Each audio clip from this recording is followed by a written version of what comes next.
Welcome to the Penny Bloom Podcast. Ain't another place that has got more bombast. Romp past your mom, dad's listening to Tomcats. Talking everything that make you sad. We don't want that. We're here to make you smile. Put your mind at ease. Peace, love, and bloom, and always praise Keanu Reeves. This what we about. This some weeding now. We'll talk until we can't no more, and then we peacing out. Alright, let's go. Penny Bloom Podcast. It's the Penny Bloom Podcast. Penny Bloom Podcast. It's the Penny Bloom Podcast. Penny Bloom Podcast. Penny Bloom Podcast. Bum buddy dum bum. Bum ba Baba Yaga ba. Bum. War is almost here. War is almost here. Hello, everybody, and welcome in to Winter is Blooming, a Game of Thrones rewatch podcast by us, the Penny Bloom Podcast. It is I, Colton Robertson, and today I'm joined by Joseph George. What's up, homie? Oh, what up? Always a pleasure to be here. It is you, and we are approaching the end of season 2, episode 8 of Winterfell. We got one on our hands today. It is written by D&D, David Benioff and D.B. Weiss, directed by one of our goats here so far in this rewatch, Alan Taylor. Went on that string at the end of season 1 into season 2, and he's back for the first time in a minute here with the Prince of Winterfell, and pretty fucking solid. It's a pretty good one. It's a pretty good episode. He did pretty well. Oh yeah, I don't know how many locations do we have this time. I felt like we went everywhere. Like I don't think we didn't. Like I felt like we touched on every single storyline that was possible. We are at 7 different spots. Yeah, I think we did hit every single place we could possibly be hitting. Yeah, because we touched Stannis' stuff for a second. We touched Dany's for a little bit. We're with the Greyjoys at the beginning at Winterfell. Mm-hmm. We're in King's Landing for a spell. We're at Harrenhal. We're with Rob. People would be like Marjorie. And I guess like because they've been introduced, but now we don't. Yeah. I think they're like on their. I guess they've just hightailed back to Highgarden.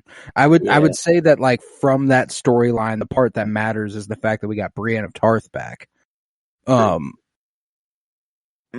Brienne of Tarth with Jaime here. But no, this one was.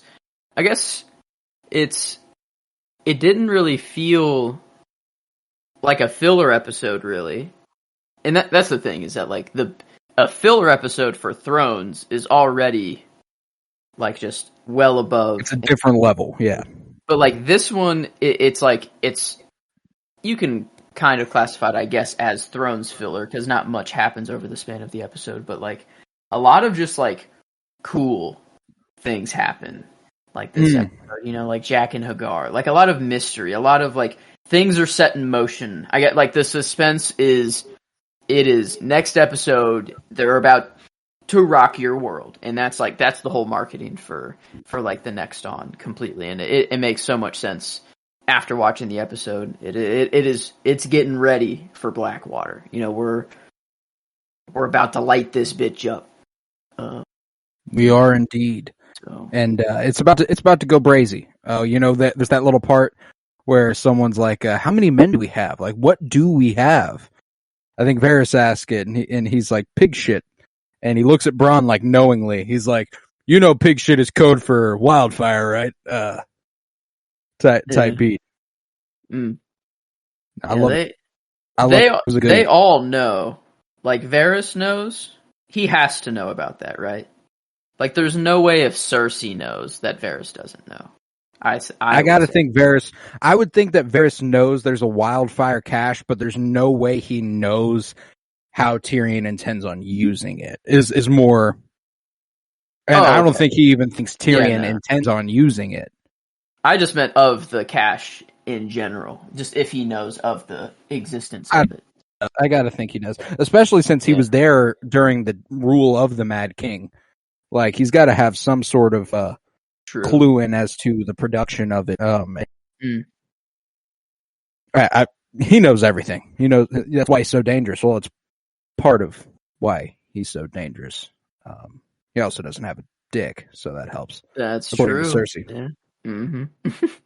But man, these scenes are so good. Yeah, that's the only thing I haven't decided on because I Dude, was like, I can't. I have to talk through them. Scene is Like so I'm gonna have to goddamn talk good. through them. So. Well, and that's what's crazy is there's not a lot in every location. It's just every location has something, and it's like, oh my goodness, we're at 7 different places in this episode, and we will begin beyond the wall. Ooh, wherein Egret is bringing Jon Snow before the Lord of Bones. The Lord of Bones. This guy's always kind of been hilarious to me, mostly because he seems like he would be the baddest motherfucker out, but I'm pretty sure Tormund beats him to death at some point, just very easily. Really? Just absolutely bitches this guy. Yeah, I guess I don't really remember much about this guy at all. Probably because he just dies like that. That would make sense. Yep. Yeah. The Lord of Bones. He sounds like a badass, and then he's just kind of a guy with a bunch of bones on him. I mean, and Doxus is just a guy that, True enough. I don't know. All those bones is just his facade. I don't know. Maybe that's why he wears them. I don't know. The faux pas. But yeah, the Lord of Bones is like, well, cool. We're going to fucking kill him then. Jon Snow? Yeah, fuck it. He's dead. And Egret's like, but he's the bastard son of Ned Stark. We should hold him for questioning. That's important. And they must get the news out there or something. Because Lord of Bones is like, what are we to do with a dead man's bastard? They're just in the know. Yo, the North knows. They know things. And we know nothing. That's why I don't know. How do they know? Three-eyed Raven? They have those wargs. So maybe that's how we get introduced to the idea of wargs in the first place, is that we see one of the wildlings do it. Their eyes roll back. So maybe, they scout what's going on below the wall while they're beyond the wall or something. I don't know. Maybe there's something there. But nevertheless, they've already captured Corin Halfhand. And he doesn't need 2 crows for questioning. So he's like, might as well kill one of them. But Egret does convince him to spare Jon. And Corin's like, all right. What's up, Jon? Yeah, you really fucked up, man. You fucked up, right? He's like, yeah, man, I really fucked up. Did they die? He's like, yep, yeah, they definitely died. And he's like, oh, yeah, that's my fault. He's like, yeah, for sure. Let's make sure it's not for nothing. Bar. He says, as long as you do what needs to be done, and then he immediately gets into just getting pissed and punching him and stuff like that. It's like, maybe if you want someone to kill you, you gotta tell them that in plain English. I don't know. This isn't anything to be cryptic about. Do what must be done. It's like, I don't know, man. That's what he's saying, right? That's what happens. Is that's what he wants. He's like, one of us has to die. You have to kill me to gain their trust. Yeah, because the thing is that Corin Halfhand will never gain their trust. He's the greatest ranger alive besides Benjen Stark. They know he's a Night's Watch brother through and through. He's like, I'm going to have to die, and Jon's going to have to prove that he can be a wildling. That's just how it has to go. And it's the launching of an incredible arc for Jon, and his entire story really is built on the back of fucking Corin Halfhand, of all people, which is kind of awesome. Yeah, it is. I mean, I don't know, because if I'm Jon, right, and Jon's realizing that he just killed a bunch of people and he's responsible for this. He's like, oh shit, now I feel really bad. And then Corin's like, yeah, now you must do what needs to be done, and then just pushes him down a hill John has like no time to like contemplate or understand like what Corran just told him. Right, like, right. So like if I'm John, like, I'm like, damn, wait, man. wait, what That's do I kind have of to a dick move, what do I Corran. have I'm to already do? feeling down on Yeah, myself. Like, is he just mad at me, or like, wait, what do I have to do? Like, I don't know, dude. Like, I don't get that I have to kill him to gain the wildlings' trust through that. Right. I don't know. Like, I guess does he further talk to John about this? That happens Okay. eventually. Okay, like, good. They get into a fight, like a fist fight, and he's like, fucking do it. Like, you need to fucking, okay. like, yeah, that does happen. Okay. We haven't got there yet. I think he's just kind of laying the groundwork for the wildlings to think that there's truly a beef between them. I see. Okay. He's setting up the stage. Yeah. So man's an expert. Yeah. Oh yeah, Corran Halfhand knows what needs to be done. Kind of a pimp, Corran Halfhand. One of the more underrated characters that appears in 2 or 3 episodes. You know what I'm saying? There's a lot of them in Game of Thrones that just like pop in and pop out. And Corran Halfhand, one of the more notable ones, I would say. But I love that when he does push Jon down the hill, everyone keeps moving except for Ygritte. Like, Ygritte comes back to Jon to like help him, which I thought was cute. And is that, I don't know, because somebody I don't know if they're like declaring about, that she's responsible for him, so she has to do it, or if she like chose like, yeah. Well, because I guess Corran yelled. He was like, "And you slept with her, and you you just wanted to fuck a wildling, blah blah blah." Yeah. Talk, and then Ygritte just kind of looks down at him and smiles. I don't know if it was more of just like, well, now everyone thinks you did, but we didn't, so we might as well. I don't know. That's what I didn't know if it was more like that or we more. Might as well give in to our passions, there, Jon Snow. So he's the son of Ned Stark. I fucking love her. Love her. She is fantastic. Oh yeah. But yeah, that's it for that story. That's all that happens with Jon and Corran Halfhand and the wildlings. But beyond the wall, we do have one more little scene where Gren and Samwell Tarly discover a crucially important cache of dragon glass. A bunch of weapons at the Fist of the First Men carved from dragon glass. And Samwell's like, what do you think Jon's up to right now, man? Like, he's probably, I miss my boy. Where's Jon? And Dolores Ed, being Dolores Ed, be it just sad and negative and all downhill all the fucking time. No, a betting man would say he's dead. And Sam's like, not him. He's a good fighter.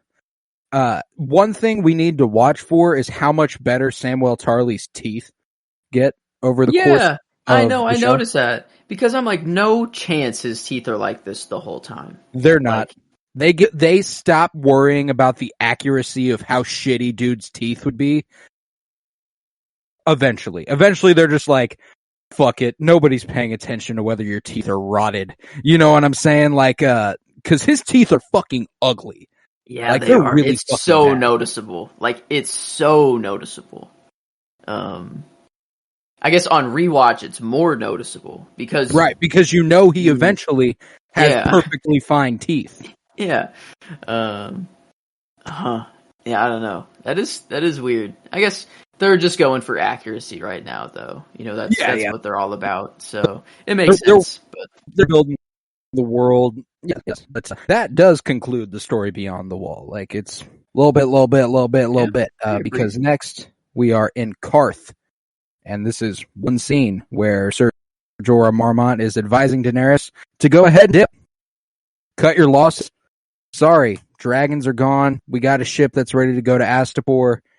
How about we just book it? Let's get the fuck out of here. And she's like, no, I'm not going to do that. If you were really serving me, you would get my fucking dragons back. Not plan me a route out of here. Hey, she was like, I can't leave my children. And he was like, they're not your children. You did not you did not birth them. And she was like, Jorah? You better, they're on the same level now. She was like, that's never to be said again. Yeah. You saw what I did. you saw the magic, you saw, like, I don't know, that's never going to be in They are question my again. children. The only ones I'll ever have. And I was I never remember him questioning that or saying that to her. But it's interesting how, just the relationship right now. I don't know. I guess I never really looked into it as deeply or anything before, but sure, like, it's really interesting between the two. Like, Dany is just has to keep him by her side because she has no one else, and like, he has been the one that has protected her. And then like, Jorah just actually loves her, but will never ever get with her because, like, Dany even says, "Those are my children, and they're the only children I will ever have." And then you just see Jorah just go like, like, "Oh, my dreams, my aspirate," like, it's just like, oh, I will never have the babies of Daenerys Stormborn. Yeah, Jorah, like, but you little simp. Man, I love that's Jorah. it in Karth? Like, that's it? Like, is that? That's it. That is the only scene in Karth. Okay, wow. Yeah, and that's the same for Blackwater Bay, and there's only 2 scenes in King's Landing. There's only 2 scenes with Robb. Like, it's bang, bang, bang. Like, we are moving through this episode. I guess Jorah did almost have my line here whenever she was like, do you remember seeing what happened that night? And he was like, I will remember. Yeah. I've forgotten my mother's face, like, or something along those lines. A bar, yes. And but like, his delivery of it too was pretty good. It's kind of, a cliche line at the end of the day, but like, it just really worked for this scene, actually. Well, he's a really eloquent dude because he is highborn and because he he was raised as a lord. He was going to be Lord Jorah Mormont of Bear Island, Yeah. He was raised to be really, like, he's got a poet. He's like the Hound in that he's got like a poet's tongue, but and he's about that action. No, I like Jorah a lot. He's a weirdo, but he's a good kind of weirdo. I like him more than I don't most of the time. But it does conclude the story in Karth, and I was close to giving Emilia Clarke the performance just because it was really good there. I thought she did a really, really good job. But anywho, we move on to Winterfell, currently occupied by the Greyjoys. I loved it was the opening shot of the episode. When they open the gates and Theon is standing there, and then like just that shot was fucking beautiful. I think Alan Taylor just has such a knack for like capturing like medieval aesthetics and like fantasy medieval aesthetics. It's you're right. He's in that like pitch black room when he's writing the letter. Like he had like that. He has this. What's up with like Theon and just having the most aesthetic like medieval shots? Dude's got the vibes. But I love the way that like Yara comes in and like trots around him, and Theon's like, "Oh no, what's going on?" Like, "Oh, I'm a little bitch."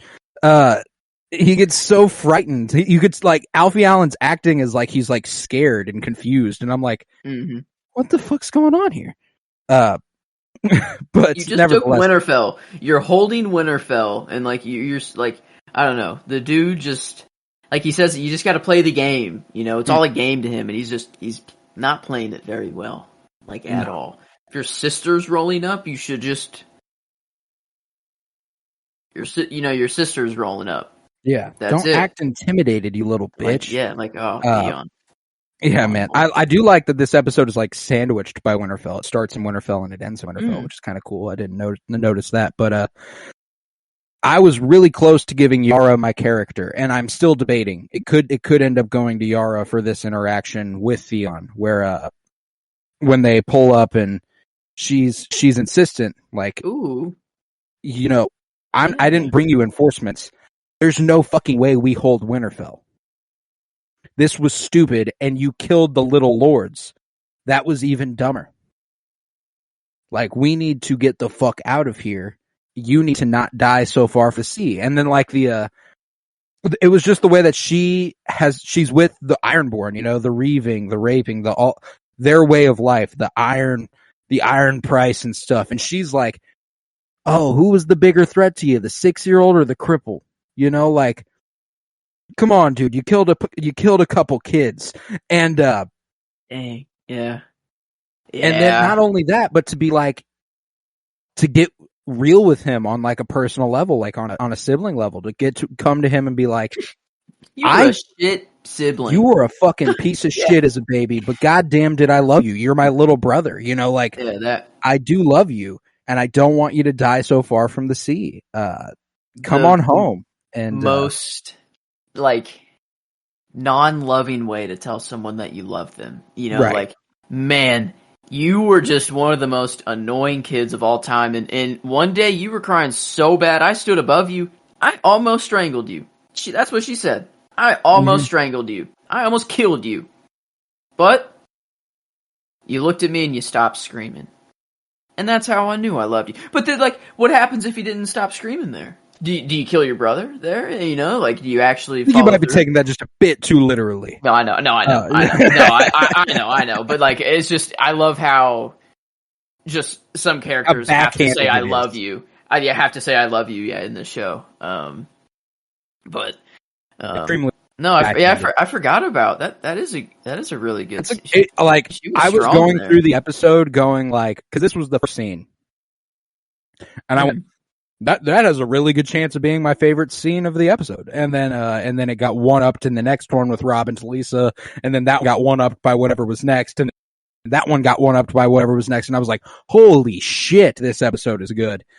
But yeah, this was damn close to being my favorite scene, and might be enough to give Yara my favorite character nod. I haven't officially decided. I think that what she displays here is a little bit more seriously a character moment than what I'm considering for my other option, and we'll get there eventually.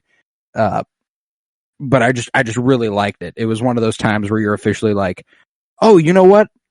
Every once in a while there's a moment where you go, oh, this is a character I'm supposed to like. And this is one of those moments for Yara. And because Game of Thrones is really ambiguous, like, a lot of the time. You're like, oh, I don't know how I'm supposed to feel about this person. You know, she picks up Theon and lets him finger bang her for a second. It's like, I don't know how I feel about Yara yet. You know, I don't know if I'm into that. But she comes around here a bit, and she's cool. After that, Theon's refusing. He's like, I'm going to hold it. I will hold it with as many, like, it's never been taken. I will hold Winterfell. And she's like, all right, you fucking dummy, I'm leaving. And she dips on him. But after that, Theon tries to give Dagmar a sack of coins for the farmer's trouble. And Dagmar's like, oh yeah, he's not going to have any troubles ever again. And Theon's like, dude. Dagmar's like, shit, man, sorry. That's just what we do out in the Iron Islands. Yeah, what do you want me to do? It was like no big deal. He's like, "Oh shit, man, sorry, my bad." Oh well. Yeah, but during this conversation between them, Lewin spots Osha sneaking into the catacombs underneath Winterfell, the crypts, and he follows her inside as she explains that after reaching the farm, she doubled back, using a stream to mask their scent from the hounds. Lewin urges her, don't tell Bran and Rickon about the kids that Theon murdered. Bran would probably be pretty upset about that. He did send those kids out to serve the farmer and his wife, and Bran sitting around the corner like, motherfucker. No Hodors, but at least we got being like, y'all are not being very careful about me not hearing. No. Well, and that's the thing is he knows this. He will know this, or he does know this already anyway. However you want to think about that.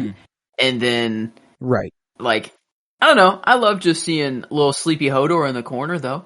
We didn't get a Hodor, and I was a little disappointed, and I like to track the Hodors. No verbal Hodor, but I mean, he's a peaceful. We've got visual. Yeah, he's peaceful Hodor. Hodor at peace is also I acceptable. wonder if Hodor sleep talks if it comes out if it's still Hodor. Like if when he sleeps he's like Hodor, Hodor. We have to know. There has to be I'll like have a to Game know. of I'll Thrones have to find out holiday at some point. special. Yeah, holiday special Game with Hodor. Game of Thrones holiday special. Oh no, it's him falling asleep under the Christmas tree. Hodor. That's how he snores. That's even better. Yeah, not just talking in his sleep. No, just, oh, Hodor.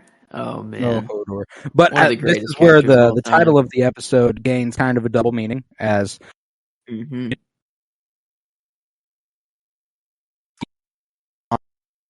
the Winterfell, and the is that the actual Prince of Winterfell is alive. Bran, and that made me very happy. I really enjoyed that. I remember watching Oh my god. this the first time. Wait, duh. That's like to show that he's alive. I knew that he's alive, and I'm just like, oh, he's hearing this again. I completely forgot that it's like first watch. You think that he's dead. This is like them showing you that he's alive. Yeah. Whoops. Yeah, I can. Oh wow. Yeah. See, means that I'm okay. That makes so much more sense for the end of the episode now. Because I just took it as like a nice little happy moment with Hodor sleeping and Rickon cuddling, and then like, oh well, at least Bran hearing that sucks, but at least they're down there and safe, and yeah, that is smart. Hide where they least expect. No, and you got the classic right Winterfell theme playing, like he's alive. The Starks live. Like it's not over. I really love that. Hell, I didn't hear that. Oh, you hear that? Can you hear me? I can. Can you not hear me? I cannot hear you.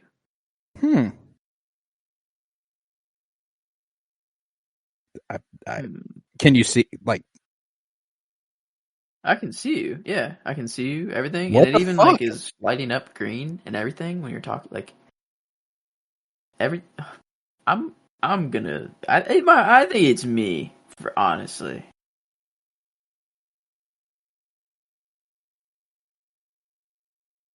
Oh. Coming through? What? Hello? Hello? Wait, yeah, I just can't hear you. I can see you. Here. But what? But Discord is picking you up. Yeah. You're this. Wait a minute. Oh no, I didn't. I thought I disconnected my headphone thing, but no, it is connected. So it's not. It's not that. What? Like Discord's picking you up. Yeah. I'm still hear any sound on my. And I can hear you. I can hear you.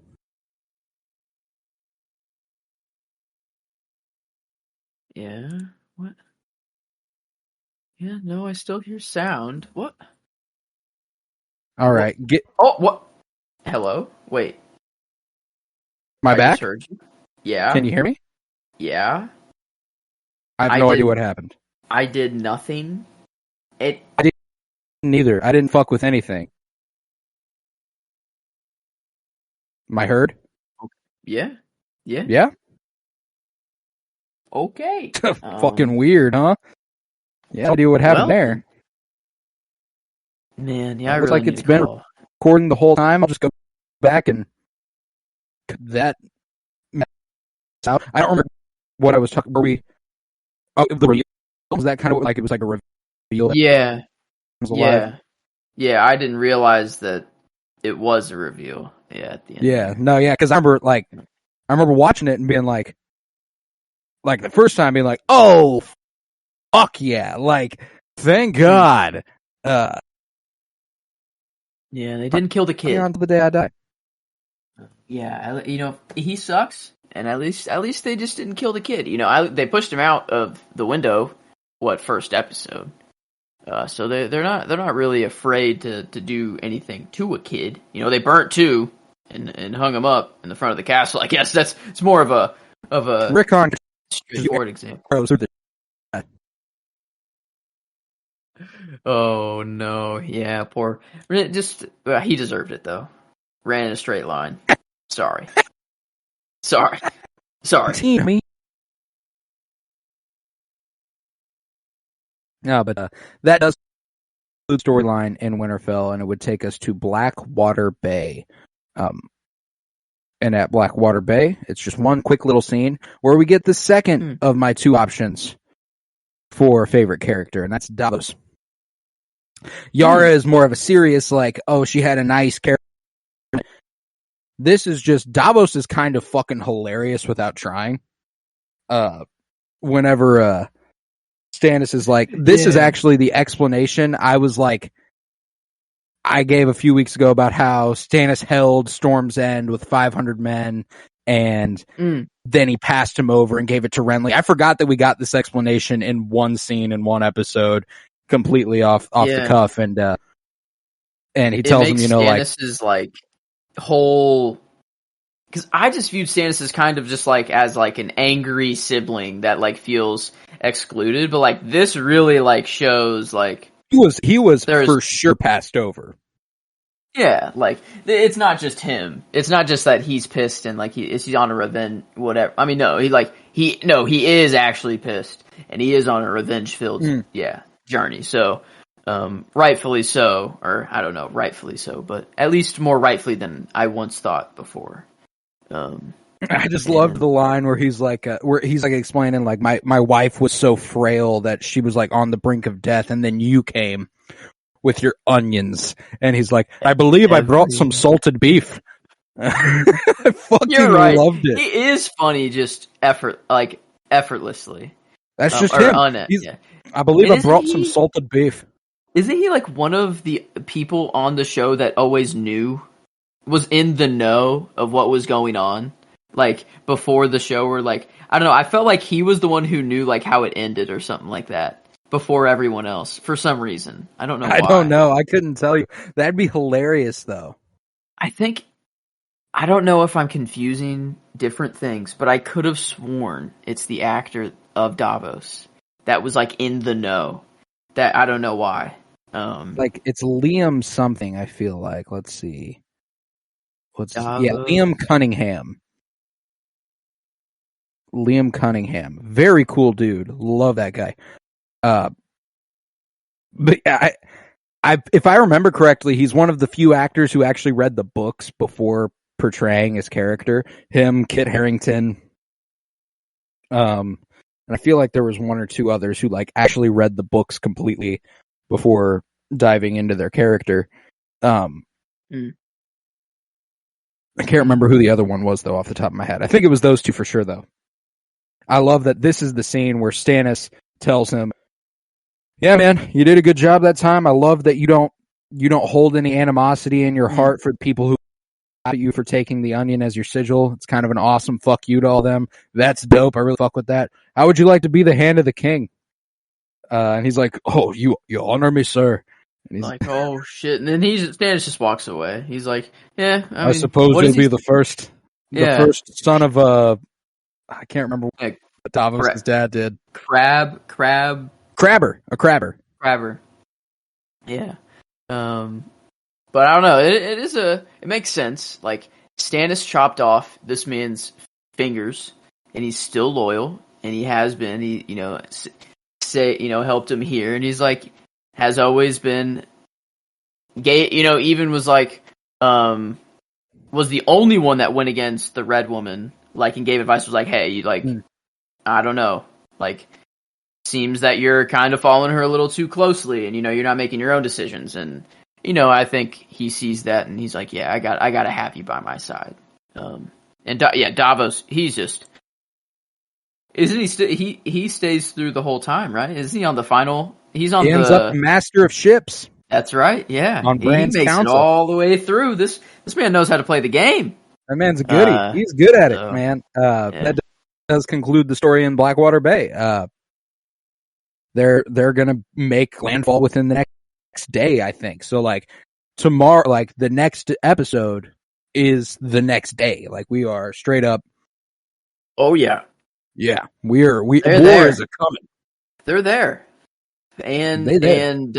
so Stannis arrives at King's Landing tomorrow.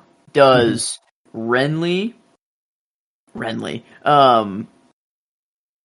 other bastard, Ramsay Bolton. Does Ramsay also arrive at Winterfell next episode? I think Ramsay arrives at Winterfell in the season 2 finale.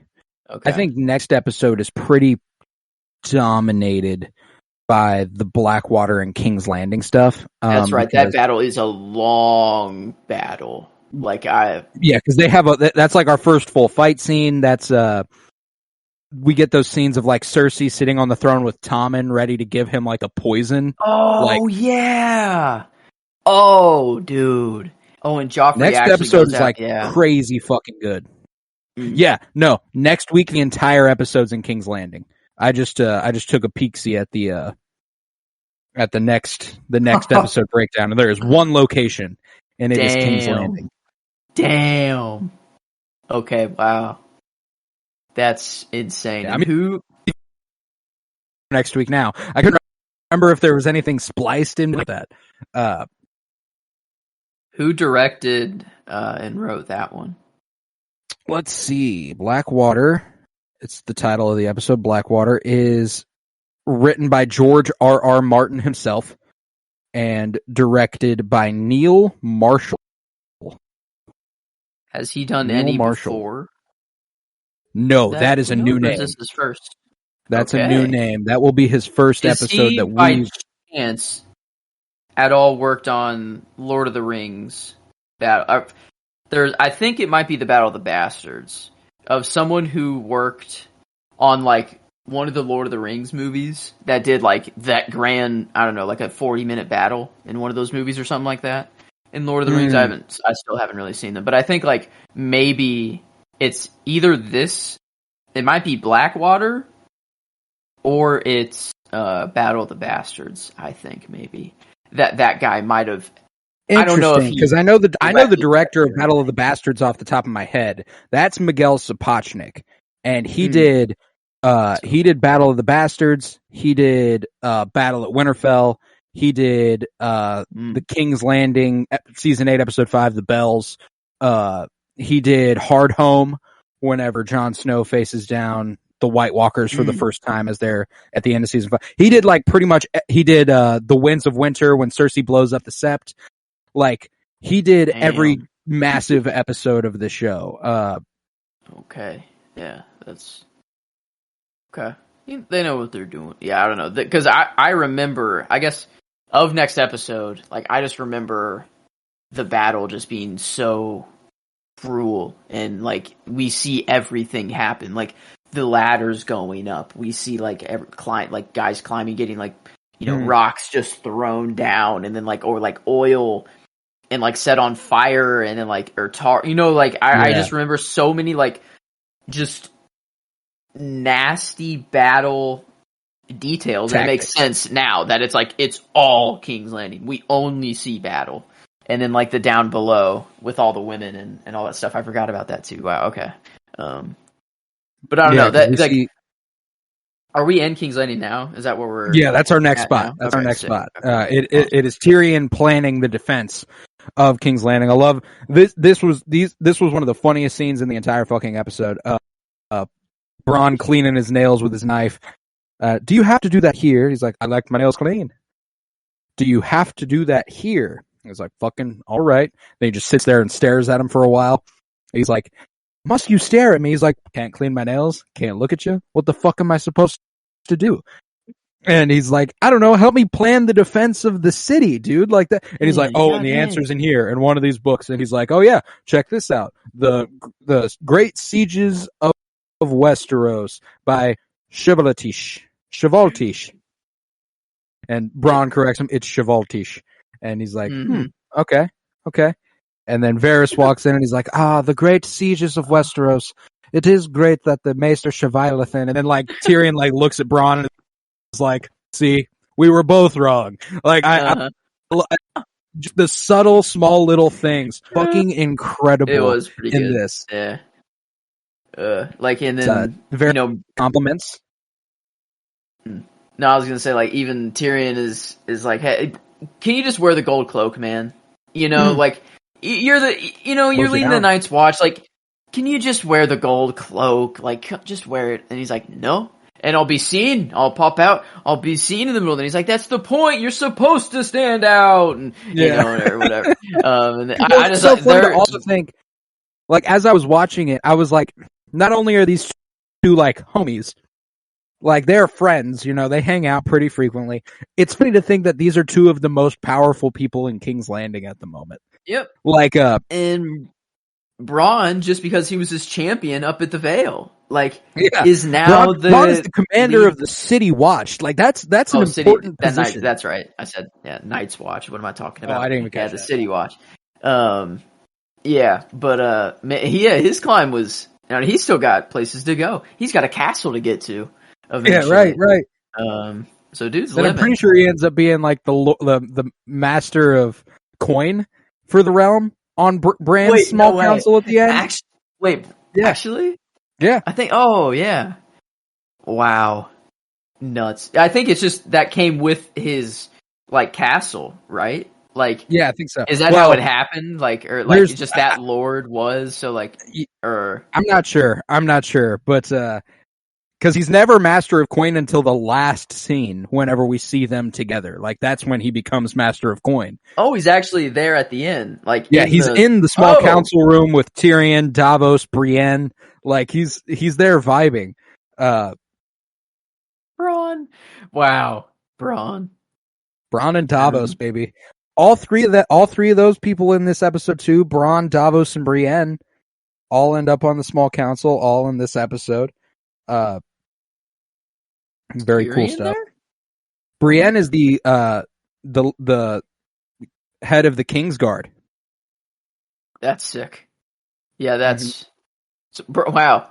Bronn at one point, and then Brienne's better. That's better. Yeah. Makes way more sense.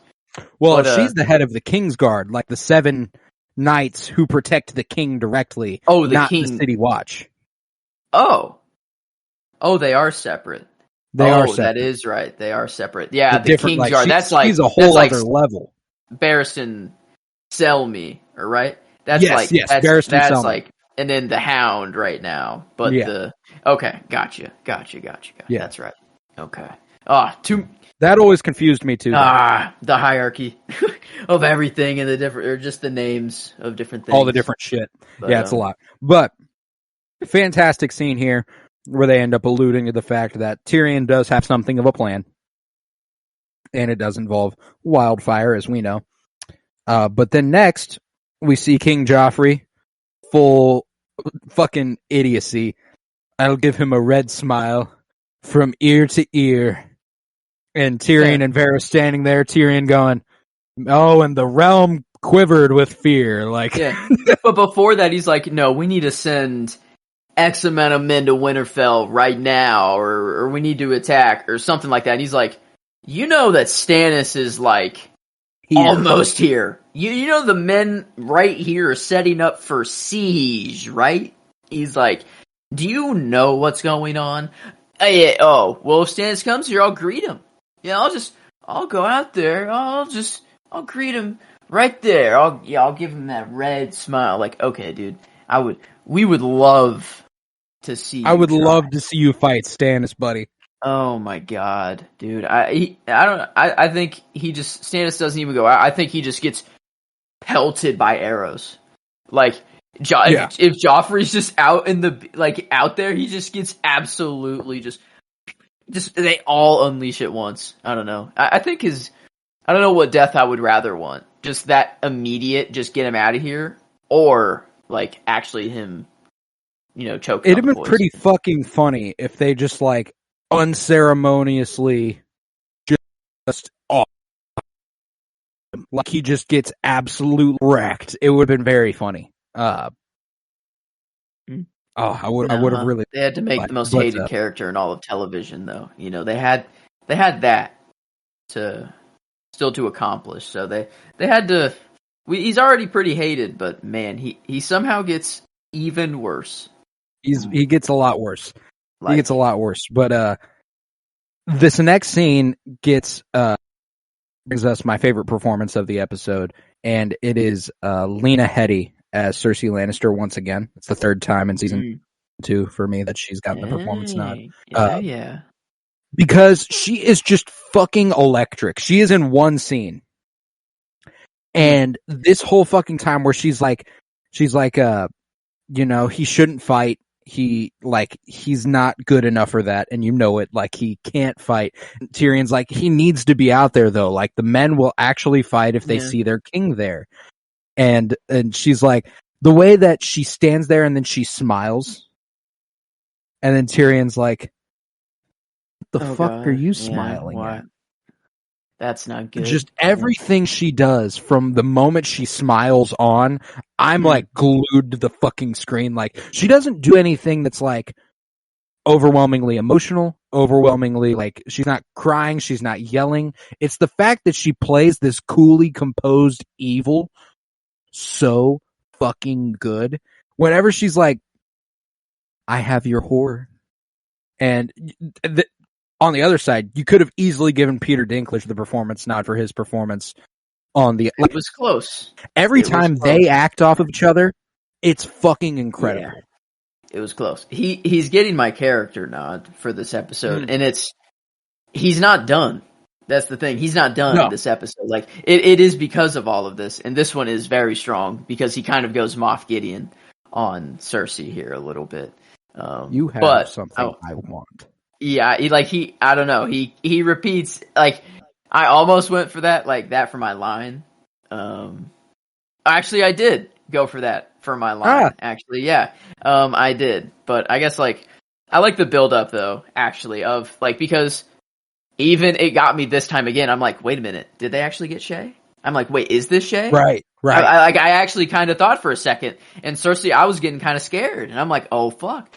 It's the way, dude, I'm just continuously floored. Whenever she, can see the fear in Tyrion's eyes, and she smiles, and she's like, yeah, I love that you're fucking horrified right now. Yeah. And it's also funny. That's her promise. That was the debt, she's like, I'm now, you shipped my only daughter off. You're sending my oldest son into a war.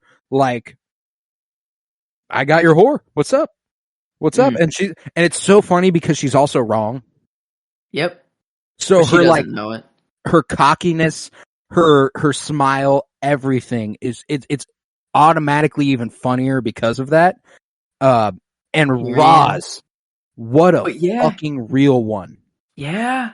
I mean, but that's the thing it was still kind of a real conversation that they were having. Yeah. Tyrion is still oh my god, she still tortured you for no reason. I got you tortured, and after what you had to go through with Joffrey, I am just putting you through hell right now, Roz. I'm sorry.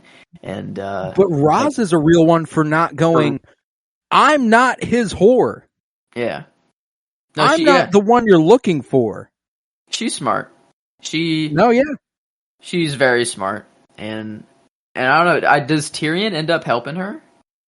I don't even remember what happens to Roz. Anyways, if she's in a cell, or if they try to kill her and he has to save her, or maybe just during all the chaos of the siege. I don't know. I guess I forgot what happens to Roz, but because she says, "Don't forget about me." And he's like, never, or or something along those lines, And I forgot what happened, if something happened afterwards. I don't remember what happens to Roz between this point and her end. And if you don't remember her end, it's pretty fucking bad. It's pretty fucking bad. I don't. Oh.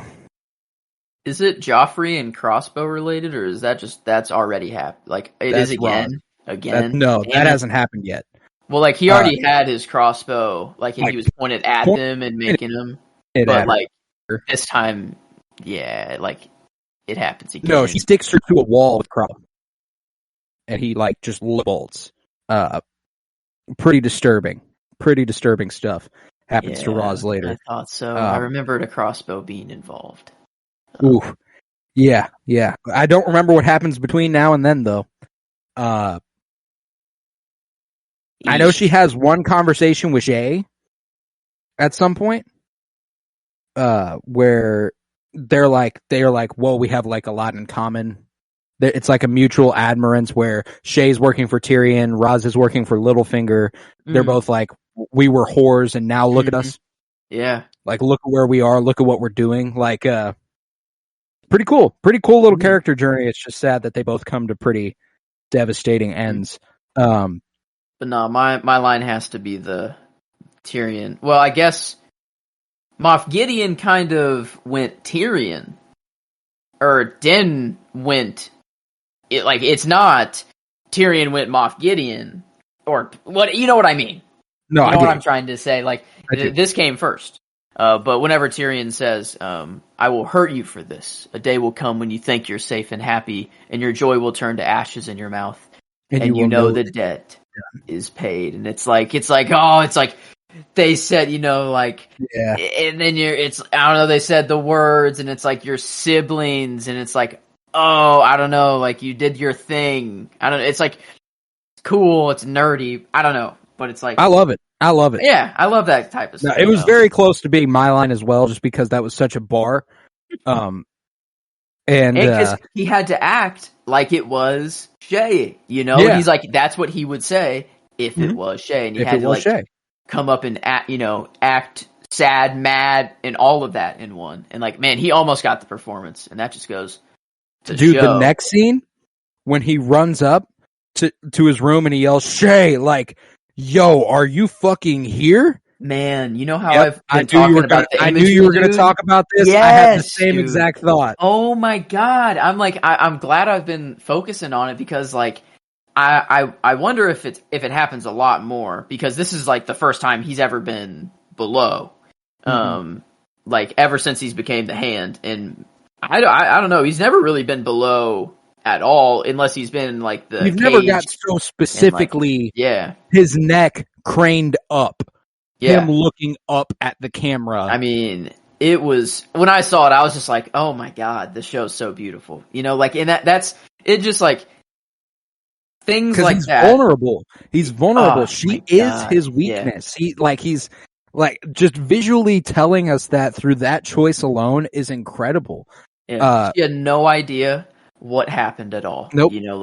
Has no idea, and he's just like, oh, like he walks in the room and he's just like, oh my god, he's like, thank God this wasn't another trick. Like, thank God it wasn't Cersei did that and then also had her, like make him think that it's all good, and then he gets to the room and then it's even worse or something. But man, no, it's crazy that like Tyrion, like, I've always liked Tyrion, I guess, but I didn't know until you kind of tallied up how many times we've kind of had our favorites, and Tyrion is just dominating for me. Like, I don't know, I want to do that at the end of every season, like update the tally. And we will get there here in a couple episodes, because I have a very strong feeling that next episode, he's a pretty high contender for that one as well. Damn. Yeah, he's Peter Dinklage. He won't get the performance, but he's definitely getting the character nod of this episode. So fucking good. Yeah, Lena Headey got my performance out of this one. And that's it for King's Landing as far as my favorites are concerned. I think I'm having a tough time deciding whether or not I want to settle on Yara or Davos. And I think I'm going to go Yara, just for the serious choice. Mostly because Davos, I know for a fact, will get more character nods. I can't give you the same promise about Yara. I just remember that, like, come season 8, I remember going into season 8 being like, Davos is my fucking guy. As long as Davos makes it out alive, I'm okay. Like, I remember that was my only thought going into season 8, was like, fuck every theory, fuck everything. If Davos ends up alive, I'll be happy. He is kind of just a modern man, kind of plopped in there. He the closest to just kind of the everyman. He's kind of a normal guy. Yeah, he's just Davos. He's your average Joe. He is cool. Davos is cool. Yeah. But I'm gonna go ahead and give it to Yara because I know Davos will get some in the future. He lasts longer too. He does. I don't remember what happens to Yara. Does Yara even die? No, she makes it all the way to the end also. Oh, okay, cool. Never mind. As far as I remember. I guess maybe not just as prominent. I guess I don't remember her like at the end of the show. I'm fairly certain she's at the like council where Tyrion stands up and is like, "And who better than Bran the Broken?" You know, like I'm pretty sure she's sitting there with Theon and like, wow, if I remember correctly, or no, not with Theon because Theon's dead. The end is really just fast though. I guess like everyone is just kind of there at the end, and everyone just shows. The end's really just it speeds, and I think. We will get there, obviously. But that does conclude the story in King's Landing, and it takes us to Harrenhal, wherein Lord Tywin Lannister is very, very distraught because he needs to defend King's Landing from the oncoming Stannis, and he needs to defend the Westerlands from Robb Stark. And his brother Kevin is like, well, Stannis is almost certainly going to execute Cersei, Joffrey, and every other kid there, so maybe we should get them out of there. And Tywin's like, no, he's a king. He can fight. It'll be okay. A king who runs isn't king for long, or something like that. He says. I don't know. It was like Tywin is. He's so. You hate him because he's on that side. He's on the Lannister side of the war. But man, you got to give him credit for his just war. He is brain. If there's a character who's evil, but you admire for his brain, you know he. Mm-hmm. The Palpatine of Game of Thrones. You know what I'm saying? You feel me on that? Yeah. Oh yeah. I mean, this is the war that he's going to be remembered for. This is the one that they're going to write books about. You know, the War of the So I don't know. Kings. But I don't know. It's so man. Like Tywin's like, yeah, we gotta make a move on Robb, but we can't let it be known. And then I just love how Arya just instantly is like, I got to do something. She's like, I got to kill his ass. All right, let's also get to it. Where's my boy? I also think it's interesting that this shows she did have a degree of appreciation for having him around. Otherwise, she would have killed him. Yeah. Already. She didn't realize until it was too late that she needed him dead. Like, for her family to succeed, Tywin Lannister needs to be dead. I think no matter how much both of them want to admit it, Tywin, his kids, he hasn't seen his kids in a long time and he misses them. He needs just kind of like a child to talk to. It's nice, you know, that he has that right now. And Arya had her father killed and needs a father figure, and it's the worst father figure for her right now, you know, like possible, pretty much like the family who is responsible for your father's death. But yeah, you know, he's like teaching her some very valuable lessons right now. And also she is in the know of all of the Lannister war efforts. Tactics. So that is also, that is very nice as well. So another thing that's interesting, well, a nice little what if is if she would have succeeded here. Jaqen kills Tywin, the Red Wedding likely never happens. Because Tywin orchestrates that. So sad. That's sad. Yeah. Damn. A little detail is that she is left to be the assistant for the Mountain. That is who that's right. Yeah. You will serve from now on. And she's like, make sure he doesn't get drunk. He's shitty company when he's sober, but goddamn is he better at his job. And she's like, okay, cool. I gotta go find Jaqen as soon as fucking possible. So she runs about the castle, searching until she finds Hot Pie, who is like, I don't fucking know where he is. And she's like, tell me. And he's like, I don't know. He's on fucking patrol. I know he's on patrol, but I don't know where he is, man. I don't know. Like, what the fuck? And, ultimately she has to wait until Jaqen comes back and she's like, where the fuck were you? And he's like, a man has patrol duty. Jaqen Agar he has the funniest delivery of anybody ever, just because like, I can't tell if it's supposed to be funny and it makes it funnier. Like every time he's like, he went like he was so appalled. A man has patrol duty. Like he has to just be old. Like, because like why does he, Well, that's just the faceless people. That's how they do it. Like, a but man, he doesn't have a name. But does, like, The waif. the waif? Yeah, she doesn't talk like that. Does she? I don't remember. I don't think so, though. She kind of just talks normal. Like, her and Arya just talk, I feel, pretty normal to each other. It's not always cryptic. Like, Jaqen is always cryptic. Yeah. It's like he's Yoda. Like, I don't know. He's at patrol duty, you see. Yeah. Like, this dude has to just be ancient. He is the fire god. Like, he is the... you think he is the many-faced god? I don't know. Like, dude is... Or he at least hung out with him. He's like... He knows him personally. And I'm giving him these names because I hung out with him. I know he's real. I was there. I don't know. Like, Jaqen is... I don't know. Because... How is he this good at killing? How is he... He's just been around the block for a long time. Yeah, and I guess there's no telling what this dude actually looks like. This is just the face he's chosen. Yeah. And it's interesting that, like, does she name Tywin? And then he's like, I can't do that. Yeah. Which is, like, before he was like, you name anyone and they're dead. I think it might have just been that she wanted him dead immediately. And he's like, that's what I can't do. I can't kill him now. It can be a day, a week, a month. The time is never precise. I am also of the mind there are certain people who are supposed to die at a certain time in the eyes of the many-faced god. And Tywin Lannister is supposed to die on the shitter at the hands of Tyrion Lannister. That's how that's supposed to go. Yeah, Jaqen knows. He's like, nope, that one's off my hands. I can't kill him here because he has to die on the shitter.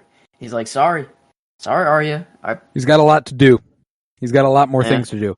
But nevertheless, I love the way she's like, so how long does it take? He's like, could take a day, could take a week, a month, a timeline can never be guaranteed for these sort of things. And she's like, oh, okay, cool. So you need a third name and all right. How about, what if instead of that, we just got, like, you just help me get the fuck out of here. No names required. He's like, well, that would require a lot more deaths than one more. I don't know that I can exactly make that happen. That's not part of our deal. And she's like, okay, fine. I have a third name. And he's like, speak it. Jaqen Hagar. And thus we get my favorite name, or my favorite line of the episode. A girl gives a man his own name. And you see his reaction before he says it, though. He was like, he kind of stood up. He's like, no. He's like, wait a minute. He's like, fuck. He's like, this is actually bad. Like, like he has to abide by this. Mm-hmm. He's like, wait a second. If you give me my name, I have to kill myself. Yeah, and he's like, unspeak me. And she's like, no, you can go kill yourself. And he's like, no, the way she says it. No, he's like, take my name back. And she goes, no, a man can go kill himself. I was like, fuck yes. Because turning his delivery around on him, a man can go kill himself. There were so many lines in this episode that were truly fucking hilarious.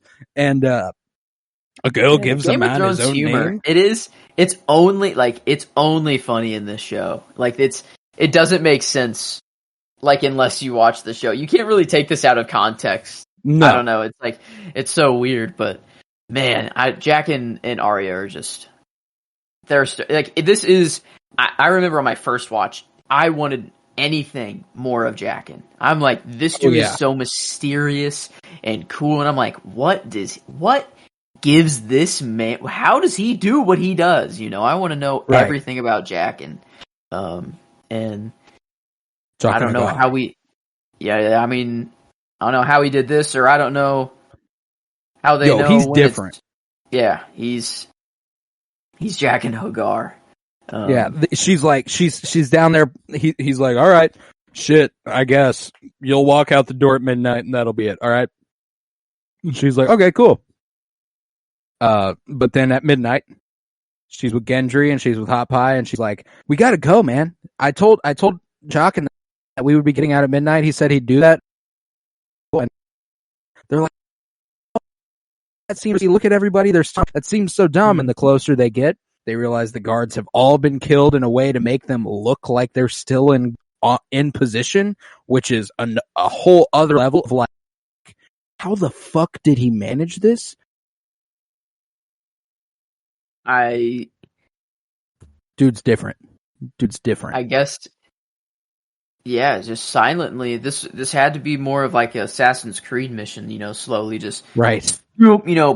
Spiking that dude's head to the wall or whatever. Like one dude's like, I don't know, like there one was something elevated off the ground. It was like through his chest, like just through one spot. Like one thing was holding him. Like, yeah, I don't know what the spear many-faced god does. Upward direction. Oh yeah. Oh. Yeah. I don't know how they know it's midnight. I guess. Off the moon. Different times. They had to be able to tell time differently. The moon. The moon's not like the sun. The sun's every day on the same time, but the moon is. I don't know. It's not like when it's midnight, the moon is straight up. It'd be nice, but I don't know. It's like it is just kind of funny that he's like at midnight, go. I guess you just kind of at that time they just know about. Arya's like, well, what time is it right now? He's like, 3 p.m. He like checks his watch. He's like, okay, about 9 hours. I think you can. I don't know. It's not with. There might be a way to do it with the moon, but some nights the moon's not even in the sky. Right. So like, I don't know how. I don't know. How do you tell time at night? I don't know. I've never thought about that before until just now. But regardless, he was right. Walk out of there at midnight, you'll be fine. And they were fine. Yeah. They got the fuck up out of there. Like, I love Gendry. He was, he's like, like, what the fuck are you doing? But then immediately he's like, well, I gotta follow you. He's like, well, I gotta go too. And he just like immediately walked, and Hot Pie eventually, it took him a little, but he walked behind. But Gendry was immediate. Yeah, he was like, I'll follow you, Arya. I kind of fuck with you, dog. You kind of got this shit figured out. But that does conclude the story at Harrenhal, and that brought me my favorite line in A Girl Gives a Man His Own Name. And it was also the delivery, because he's so fucking appalled. He's like, yeah, he's scared. No. He's like, no, please. He's like, no. For the love of God, don't do it to me. But that brings us to the Westerlands, where Rob is absolutely fucking pissed at his mom after a conversation with Talisa, where they go back and forth about, the war and what comes next and their typical discussions and how they go about things. And that was another one of the shots specifically that made me go, God damn, Alan Taylor knows how to direct some fucking medieval fantasy. Like, the sun gleaming through the trees, them walking, like, I was like, holy shit, right. This is beautiful. But he's informed quickly that his Jaime Lannister escaped in the night, and he goes to find Catelyn, who is like, "Yeah, I did that shit. I had to." And Karl Stark being there, like, "You stole my chance for vengeance, lady." And she's like, "Hey, man, Jaime Lannister can buy my kids' lives back. Can't bring your kids' lives back. So sorry. I stand by what I did." And Rob, pissed, is like, go ahead, put 2 guards on her day and night. She can't go anywhere. This is a move. Hard for him, it's like, what do you do there? Like, if that guy isn't standing there, if Karl Stark isn't right there, does he make the same decision? I still think so. He's a principled man. I think he does too, but I don't think he's as like, he's really blunt about it. Yeah. And he's pissed. I mean, yeah, he's got it. That's, I don't know. It would be nice just to be like, all right, now you have him back. Just give him, like, it. Hope, like, like code of honor, you know, like like that's kind of a big what if that you're just hoping that the Lannisters are gonna be like okay, but I don't know. That's I guess you got Brienne there, so like was she instructed to like what's her instructions? Just to deliver him to King's Landing or to Tywin? I think so. Yeah, and then like escort her daughters back. So only was it like kill Jaime if they don't get the daughters, or like is it just like they really are like, yeah, if we bring Jaime they're going to give us the daughters?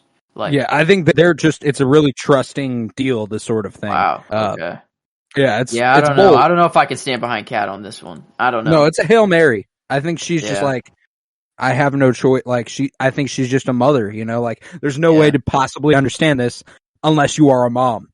And it's like, oh man, that's like where it's tough. It's like, cause Rob is like actually fighting like the good fight, it seems, you know, and it's like everything Rob has done up to this point has just been, it's been so easy to get behind him. It's been like, oh, you obviously made the right decision here. And it's like, this is the first time where it's like, it's just kind of hard. It's like, I don't know. And there's a few things this episode that tactically kind of shooting himself in the foot. But, what, like, after that, Rob inquires, you know, how many riders did we send after Jaime? And they say 40. He goes, send another 40 with our fastest fucking horses. I'm done. We better find this guy. And then we cut to Brienne, who's smart as fuck, sending 2 different horses off in different directions, going to the river, shoving off and making sure that they stay out of the way of being tracked. And the just terrible, terrible fucking person that Jaime is at this point. Yeah. I like completely forgot how bad of a dude he is. Still, I think it's more of actually a compliment to what's her real life name? Gwendolyn Christie. Yeah, I think it's more of a compliment to her, because in the books, Brienne of Tarth is just always described as ugly and like repulsive to look at, you know, everything. I think it's just like Jaime has to say this, or else you don't get that idea, because she is not ugly. No, Gwendolyn Christie is a rather beautiful woman. Yeah, so it's like Jaime it's sad, and it's so, no, I'm not trying to defend him at all. No, like right. For the show, he has to say this, or else you don't get that idea at all. Yeah, she is this like Amazon goddess beauty about her that's just like, how are you a real human? It's kind of how I feel about Gwendolyn Christie. I'm like, holy shit. Yeah, like her and Wednesday, like, oh my god. Yeah. Her and the Sandman. Like, you need to watch the Sandman. I know. She plays Lucifer in that, and she's fucking fantastic. Whoa. Yeah. Gwendolyn Christie's the shit, and I will be choosing her as often as I can for favorites in any regard. But not very brief scenes, but she uses a canoe to get the fuck up on out of there, and this is when Rob plans to relieve Winterfell by turning Theon's men against him with an offer of mercy, saying, you know, any man who decides to leave Winterfell has the opportunity to return alive to the Iron Islands. And Roose is like, you know, being too nice is a bit of a problem. He's like, yeah, I know, except for Theon. I'm gonna kill that guy. I promise. He's like, yeah, I fully intend on chopping that motherfucker's head off. Roose, you can shut the fuck up. And this is actually what results in the rest. Do you remember how that story ends with Roose coming to Winterfell? Or Ramsay? No. This offer is made, and Dagmar knocks Theon the fuck out and leaves him with Ramsay. His right-hand man. His right-hand man. Knocks him the fuck out. So Ramsay Theon gives like the best speech of his life. Like about the Ironborn. He's like, because the Ramsay's army is like marching on the city. He's like, He's marching on Winterfell, and he's like, "There's only 12 of us, but we'll make 12 men feel like 100. We're gonna dominate these motherfuckers." And then Dagmar's like, "Yeah!" All the Ironborn are like, "Yeah!" And then Dagmar just knocks them the fuck out, and they're all like, "Okay, cool." And they like wrap him up, deliver him. Wow, that's awesome. Yeah. That's amazing. I was wondering. I'm like, is there a big fight? I'm like, I don't remember a big fight. No, like, there is not a big fight. It's ended before it starts. That's awesome. Oh, Theon. There is a loss. There is a loss, and it's devastating. But we'll get there. I don't even want to think about it. No, I know don't, who it is, because but I don't want to think about it. Because it's like, I remember, like, we'll get there, but it's just so like, oh, why'd you have to go and do that? Like, but after this, Rob and Talisa retreat to, not retreat. Talisa enters, and Roose gets up and walks away. He's like, "Milady," and Talisa tells him a story about when she was younger, about why she became the field nurse she's become. She went swimming once in Volantis, and her parents were away for weeks. They'd been gone for a couple days. They weren't going to be back anytime soon. It was the hottest day of the summer, and they went swimming, her and her brother. And she was in the water and realized she hadn't seen her brother in a while. And she started, yelling his name and eventually screaming his name. And then she found him face down in the water, and she'd accepted that he was dead. An enslaved man pushed her out of the way, an offense punishable by, and saved her brother's life. And that was the moment she declared she would never live in a slave city again. And she would do everything she could to help. Wasn't it like help everybody, like help as many as she could? Yeah. Mm-hmm. And that's when Rob stands up and goes, "I don't want to marry the Frey girl." And she goes, "Boom. I don't want you to." Boom. Yeah, like that must be some important bridge or something, whatever their line is before they start just making out. You needed that bridge. But you need that bridge. Yeah, and he's like, not that bad. Not that bad. Yeah, but she gets this is my favorite scene from she's getting the performance for this reason. She performed enough. She literally got Rob to be like, "Fuck it, yes, I am actually quite doing this." Literally got Rob to risk it all. Yeah, that's not an exaggeration. You know how you like say like, oh, like whenever you see a dude checking out a chick, it's like, oh, he's ready to risk it all. He actually risked it all. Yeah, and that's incredible. He puts his. He's pissed at his mom for giving up their leverage or an advantage, and then like immediately is just like, all right, fuck everything. I don't even care about this I don't give a fuck Frey deal anymore. But like that's the thing, is that like Frey didn't give a fuck about his oaths at all, and he was gonna be like, what oath do whose word is really, who do I really answer to? So like, why did they really ever treat? I guess the Starks are just way more honorable than that. So I'm also of the mind that I've come to the mind that the Red Wedding happens no matter what. No matter, even if Rob is marrying one of his daughters. I know they hide under the guise of, like, oh, you went back on your oath and therein we went ahead and did this thing.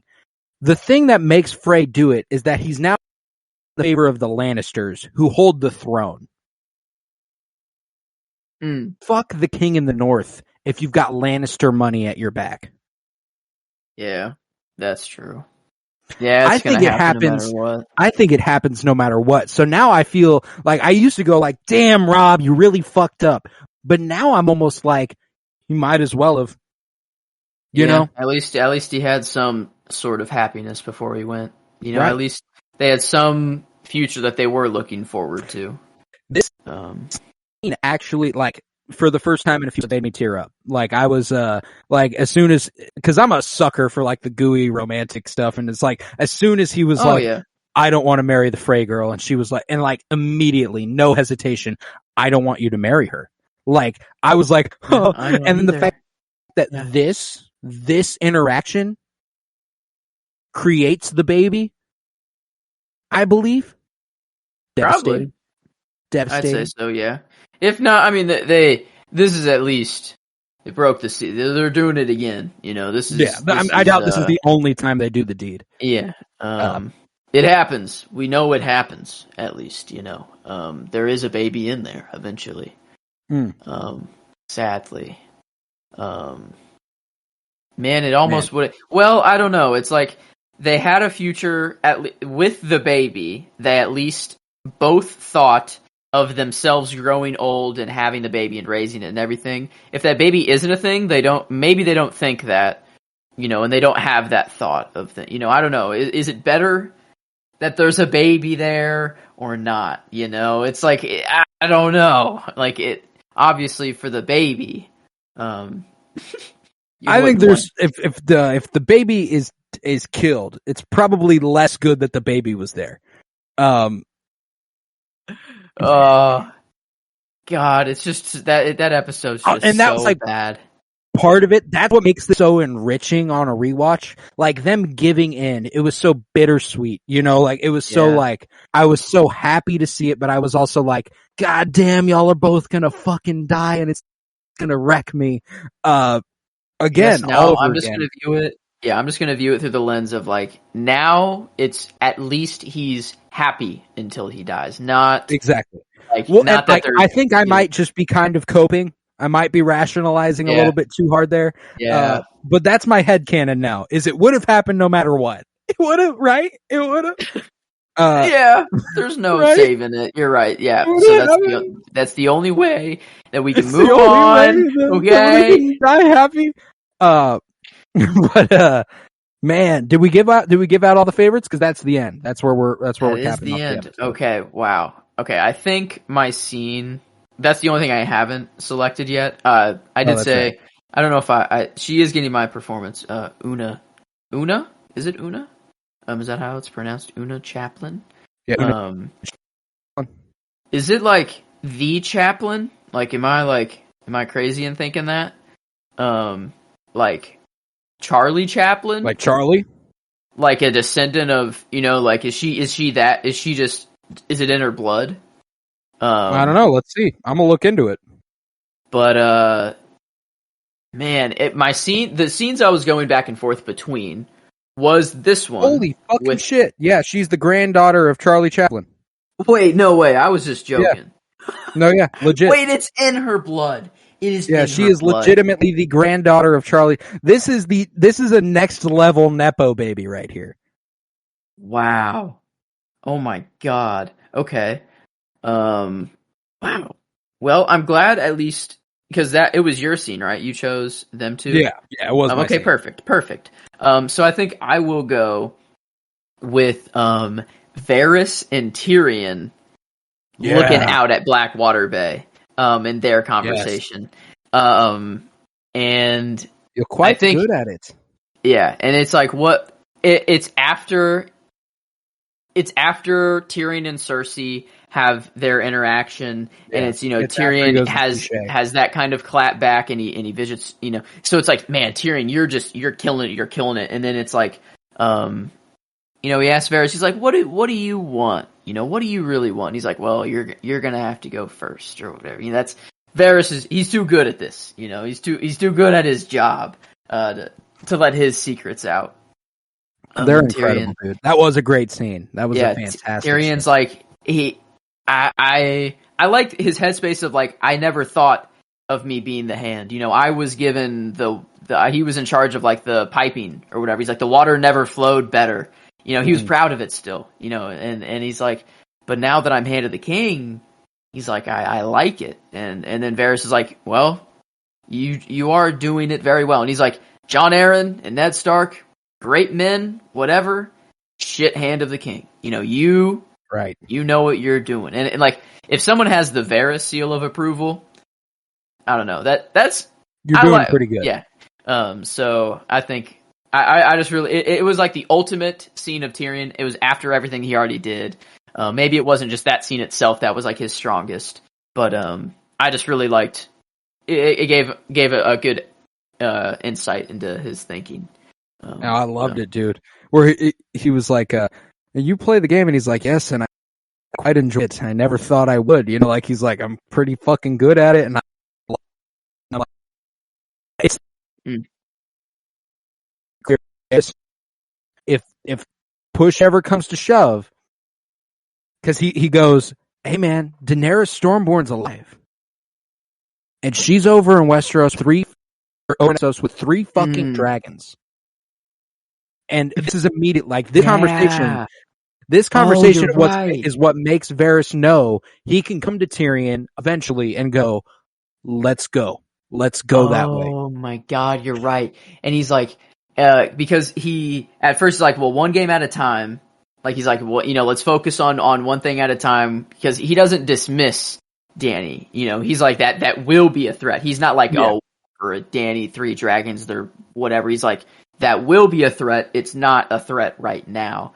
And I love, like, that's the transition to Dany, and then you see, like, the shot of Dany, like, through whatever, I don't know, it was like, oh, man, I forgot about that. That's what it transitioned to, but... Dude, not only that, the end of that scene is Varys going, they're not fully grown, but one day they will be, and then there will be nowhere left to hide. And there was fire in the foreground. You're and right. Then, oh my God, it was so good. And there will be nowhere to hide. And it's lines like that. It's lines like that let me know that's the plan. That's been the plan. You know what I'm saying? Like, yeah. And not only that, but Varys, who eventually dies at the hands of one of these dragons, saying it in King's Landing, which burns at the hands of these dragons. Like, wow, it's nuts. It's great. It's so good. But yeah, man, this was a good fucking episode. Like, I'm sitting high as fuck on it as far as these ratings are concerned. Oh yeah. No, one last little tidbit. Yeah, we got no Hodors, but I put in Sleepy Hodor because it was really cute, just to remember it when we look back on it. And then I put Jack and Hagar, but line through it, because I don't know if she took it back yet, but I guess whenever she finds him, she takes it back because she did help him. So does she get another name, or is this like it? This is it. This is the clean slate.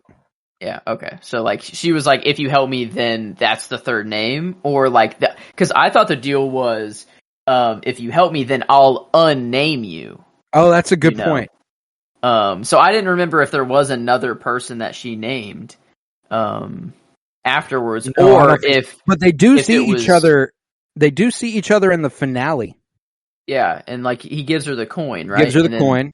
He switches to a different person, and it's like not him anymore. I think, I remember that, but I guess I don't think he kills anyone else. I don't know. Maybe he does. I don't remember if he does, or maybe it was more of like, you named me. Did he? This is who I'm sacrificing in their place. Because what does he tell her before he leaves? He says, go to Bravos, give any Bravodian man this coin, and say Valar Morghulis, and that's how you'll find me? Is that what he, like, pretty go much, to Bravos, or just give this coin to any Bravosi? Wow. Okay, yeah. I'm interested if anything happens in between there or not. Or if it was just kind of like, damn, you named me, respect. Oh, now you're in. Now I'm gonna I'm gonna lead you to find the house. Yeah, I'm gonna lead you to find the house now, or like the house of what's it? Did they have a name for it? Yeah, the House of Black and White. Yeah. Oh. But let's see. I guess last episode. Like I'm thinking ratings now. Switching gears here, I guess. Like enjoyment wise, I think I'm like it was better than last episode. Is the thing. I do think it was critically a better episode. I don't Yeah. know that I can confidently tell you that I'm much higher enjoyment-wise. Like, I loved this episode, but I can't tell you for sure that I'm like, oh, that's a 10. You know, It was just strong. It was. Know, it's like just really strong all around. Enjoyment. Go 9.5. I could tie it with last episode. It's like around. Yeah, I didn't think it'd be any lower about, but I mean, genre-wise, we had a prediction and we were like, well, we don't have, or maybe that was for Bad Batch actually that we said that the rest of the genre is going to be 10. Maybe that's Last of Us actually. Now we're covering too many shows. Yeah, it's The Last of Us. We're not rating the Bad Batch. That's right. It was The Last of Us. But I think we can make a sound prediction here and say that these are going to probably be 10s in the genre for the rest of the season. For the rest of the season, yeah. I don't think this one, I don't have any hesitation here. I mean, we were everywhere in the realm. We got some strong, like the lines, like the fantasy lines that we were hearing, the debts that were going to be paid by the Lannisters. Even visuals, fucking outstanding. Oh my god, yeah. So like, yeah, this, I feel like is a surefire 10 there. Now, critically here, is this the best made episode of the season? Because it's sure as shit up there. The best made episode is either, it's either last episode or episode 3. What is Dead May Never Die. For my money, this is every bit as good as written as last episode, and better looking. Yeah, and that's all I really need to know to go 9.5. It's 9.5, and I don't know if it's quite 9.75 is the thing. I think like a 9.75, you're left like it's either 9.75 or 10. Like you're left in a place that I don't know. We have not given an episode above a 9.5. Yeah, that's we've given two 9.5s, and they are or we've given one 9.5, and it was Baylor.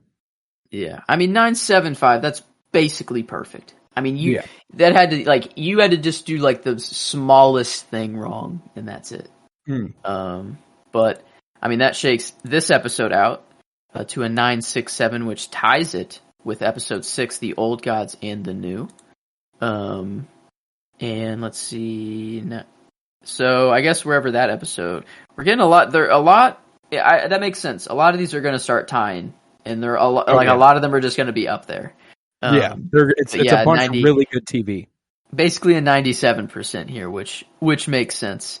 And credit to Alan Taylor for having our 2 highest critically rated episodes in Baylor and this one. Yeah, man. Yeah, they're killing it. I don't know. It's they know like that. There's a reason this show is said it's one of the best of all time. Like that, I think. Like, cause I in my head I'm like, man, are we being too nice here? Like, are we being too nice? And I'm like, seasons. These early seasons are truly the greatest television show that's ever existed. Yeah, I have no doubt. Yeah, and we got 2 episodes left. I mean, next episode we're in King's Landing the whole time. I'm fucking ready, buddy. No Hodors. Fucking ready. No Hodors there. No Hodors there. No Arya kill list. That's one of the only times that I'm okay with more things and less Hodors. Yep. One of the only times. 9, if it's episode 9, go for it. Yeah. As few Hodors as you want. But with that, we conclude this episode of Winter is Blooming. If you were fucking with me and Joe, this week on Wednesday, we are kicking off The Mandalorian. Season 3 begins for Rebellion's Bloom. We're also continuing coverage of The Bad Batch. So that'll be coming this Wednesday. On Friday, we are continuing our comic book journey through film, and we are covering Batman Returns, where the return of Batman brings us the return of Tavares Pennington. And I'm very excited for him to be back on the pod. If you would, head to patreon.com/PennyBloomPod, where you'll find over 50 hours of exclusive content, including about 2-hour episode covering Ant-Man and the Wasp: Quantumania, a full spoiler-filled review, a bunch of comic book pull lists, a bunch of book reviews, a bunch of movie reviews. Hopefully by now I've seen Cocaine Bear, so I'll definitely be talking about that. If you're on Twitter, follow at Penny Bloom Pod, follow on Instagram at Penny Bloom Podcast. I was Colton Robertson. I was joined by Joseph George. Thank you very much, homie.